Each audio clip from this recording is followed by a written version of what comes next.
ஸ்ரீலங்கா அரசினால் தமிழ் மக்களுக்கு எதிராக மேற்கொள்ளப்பட்ட அநீதிகள் தொடர்பான விசாரணைகளை ஒருபோதும் சர்வதேசம் மேற்கொள்ள முடியாது என்று மக்கள் விடுதலை முன்னணியும் அதன் தலைமையிலான தேசிய மக்கள் சக்தியும் திட்டவட்டமாக தெரிவித்துள்ளன.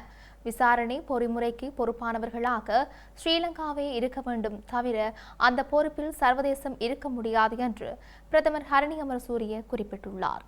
ஜெனீவா சக்கரத்திலிருந்து முதலில் விடுபட வேண்டும் என குறிப்பிட்டுள்ள கலாநிதி ஹரணி அமரசூரிய, பொறுப்புக்கூறல் விசாரணைகளை முன்னெடுப்பது ஐக்கிய நாடுகள் மனித உரிமை பேரவையை திருப்திப்படுத்துவதற்காகவோ அல்லது மகிழ்விப்பதற்காகவோ அல்ல எனவும் சுட்டிக்காட்டியுள்ளார். இந்த விசாரணைகள் ஊடாக தமக்கு வாக்களித்த மற்றும் வாக்களிக்காத மக்களின் பிரச்சினைகளை தீர்ப்பதற்கே கடமைப்பட்டுள்ளதாக அவர் கூறியுள்ளார்.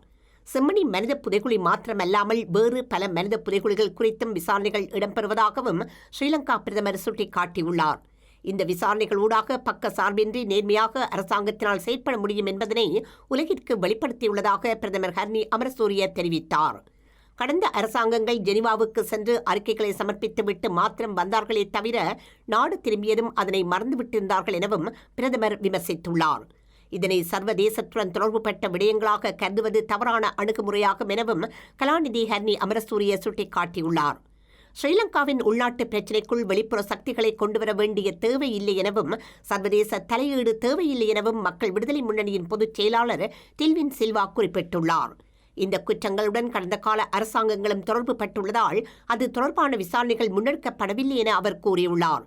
குற்றங்களை செய்தவர்கள் நீதியை பெற்றுத்தர மாட்டார்கள் எனவும், எனினும் தற்போது இருக்கும் மக்களின் அரசாங்கம் என்பதால் மக்களுக்கு நீதியை பெற்றுக் கொடுக்க கடமைப்பட்டுள்ளதாகவும் டில்வின் சில்வா குறிப்பிட்டுள்ளார்.